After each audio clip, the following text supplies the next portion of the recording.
Hello, welcome to Co-Creative Health Solutions Wednesday Health Flash.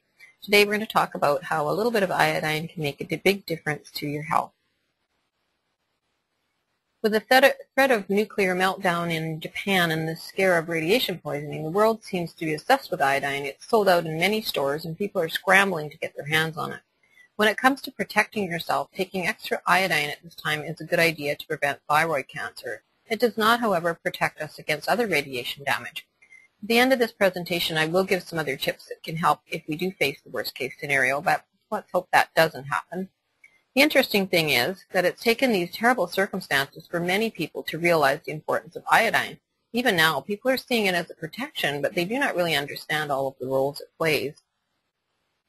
Over 80% of people tested for iodine in the Midwest are deficient. Iodine is emerging as one of the most deficient and misunderstood nutrients. David Brownstein, MD, author of the book Iodine, Why You Need It and Why You Can't Live Without It, believes that it is impossible to achieve optimal health if you do not have adequate iodine levels. He believes that iodine, when taken in the inorganic, non-radioactive form, is the safest of all essential trace elements and can be taken daily for long periods of time. His book is available on our website, which you can see there. And there is also another book by Dr. Brownstein, Overcoming Thyroid Disorders, and it's also available on our site.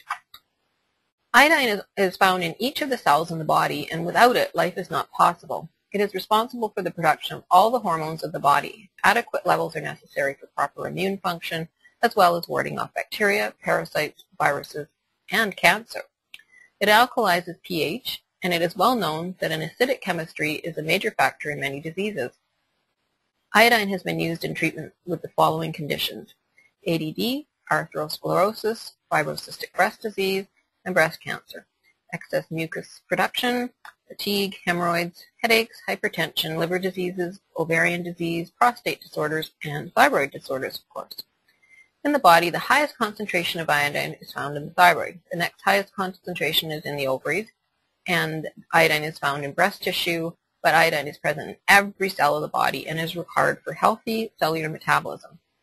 Iodine deficiency can cause mental retardation, goiter, increased child and infant mortality, and infertility.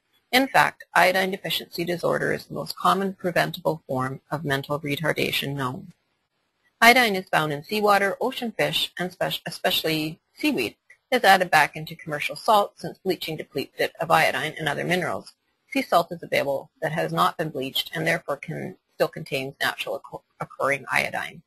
We like to use fleur de sel or Celtic salt, gray salt. Iodine is so deficient in the Midwest it is considered the goiter belt. Other inland areas are also known by that name because of a much higher incidence of goiter due to lack of natural iodine. The RDA for iodine is 150 micrograms, supposedly the amount of iodine needed to prevent disease. Dr. Brownstein and his colleagues feel these numbers are far too low, as many countries such as Japan ingest 13 milligrams or more per day. That's 86 times more than is suggested by our RDA. The U.S. has the highest incidence of breast cancer. Japan's breast cancer level is the lowest in the world. The U.S. life expectancy rating is 48 of the 226 countries. Japan is 6. The infant mortality rate is 7 per 1,000 births. Japan is 3.5 per 1,000, which is the lowest incidence in the world. Yet when the Japanese relocate to this country and adopt our diet, they quickly join the U.S. statistics for cancer, life expectancy, and infant mortality. The two reasons why we are so deficient in iodine are, first and obviously, we don't ingest enough iodine every day. Second, the little iodine we do ingest gets displaced or pushed out of the essential tissues. Remember the periodical chart of elements that we studied in chemistry?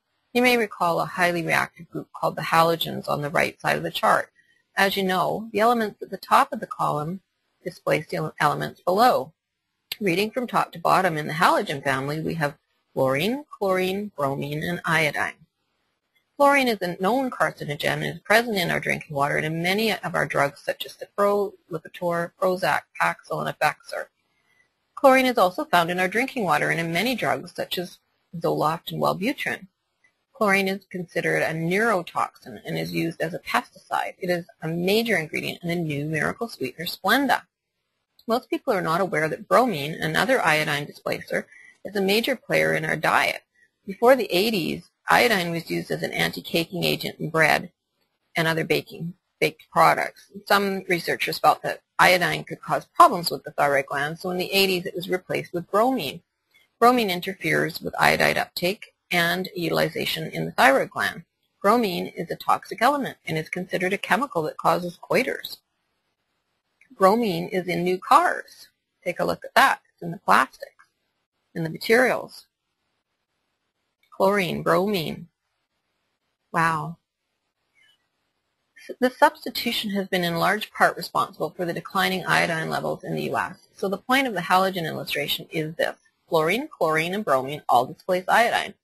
To displace means to push out or mobilize. Iodine, which is already deficient in our diet, is being displaced by other more aggressive elements that can actually poison enzyme systems. So if we take lowered cellular levels due to dietary deficiencies and add the halogens, which further deplete this essential nutrient, we can see why iodine deficiency is so rampant.